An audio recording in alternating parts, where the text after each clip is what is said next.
long time ago, in a galaxy far, far away. Hey guys, welcome back to the channel. I hope you are all well, and today we are back with a top 10 facts video. You guys seem to like the Anakin video, so today we're going to go over his son Luke SkyWalker.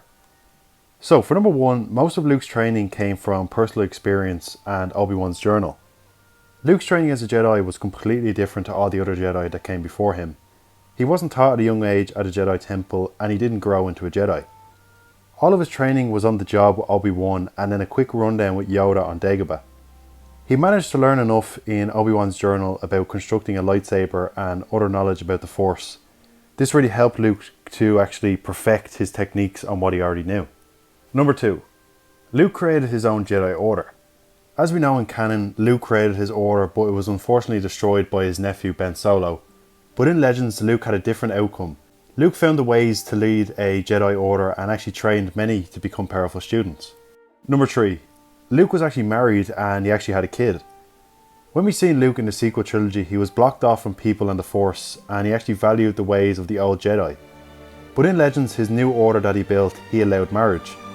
This led Luke to marrying a woman called Mara Jade, and he actually had a son named Ben SkyWalker. And it's actually really cool how Luke was so different in Legends than he is in the sequel trilogy, and it's nice to see that he didn't follow the ways of the old Jedi. Number four, Luke's green lightsaber was actually made in a deleted scene. We all know that his father's saber was lost at the end of episode 5 with a duel between Vader, and we seen that Luke had a new green saber at the start of episode 6.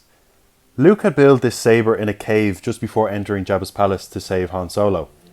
The hilt was designed to look like Obi-Wan's saber, but this time with a green glow. Number 5. Luke always wanted to join the rebellion. We saw in A New Hope Luke begging his aunt and uncle to let him join the academy to become a pilot. This was the Imperial Academy, but Luke wasn't going to join them, he was more interested in the rebels.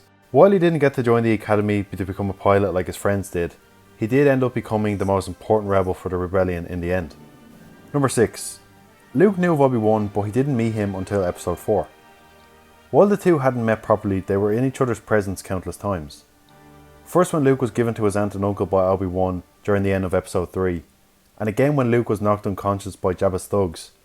Obi-Wan saved him and brought him home. While Luke didn't remember this, and he never actually realised how important Obi-Wan was for his survival. Number 7. Luke started training Ben Solo when he turned 10. There wasn't any doubt of a child from either Luke or Leia not being Force sensitive, and when Ben Solo was born he had to live up to the likes of Luke and his grandfather Anakin. That put a lot of stress on Ben, which Luke could actually see, but he took on the challenge of training him. During his early stages he mainly helped Luke find Jedi artifacts across the galaxy, and before he turned 14 he made his own lightsaber. Their training came to an end when Ben destroyed his Jedi temple and he ended up falling to the dark side. Number 8. His power of Force projection. As we got to see in episode 8, Luke came to the Resistance aid when all hope was lost, but he wasn't really there. The power Luke had obtained throughout his years of being a Jedi, he was truly one with the Force, and he was able to project a perfect hologram of himself, and not even his former student Ben Solo could uncover. And he wasn't really in tune with the Force prior to this event, which actually makes it even more impressive. Number 9. Luke was nearly killed by Boba Fett. We've seen the introduction of the most famous bounty hunter in Star Wars in episode 5. He was given the task with finding the one who destroyed the first Death Star, which we know was Luke.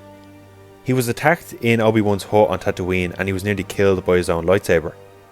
But Luke managed to overpower Boba and fling the scene. This encounter gave Vader the information that Luke was actually a Skywalker. And for number 10, he gave Snoke his scars. After Luke's former student and nephew Ben Solo was lost to the dark side by Snoke, Ben mentions what his master did to him, giving the confirmation that the two came to blows. And it gives the question, did Luke know that it was Palpatine actually controlling him, or was he blinded by what Snoke was doing to his nephew? And yeah guys, that's going to be all for this video. I hope you did enjoy this top 10 facts, and let me know in the comments below who you'd like to see in the next one. I really appreciate it guys, if you could like and subscribe, it really does mean a lot, and I hope you guys are enjoying the content over the last few weeks. Once again guys, thank you all for watching and take care.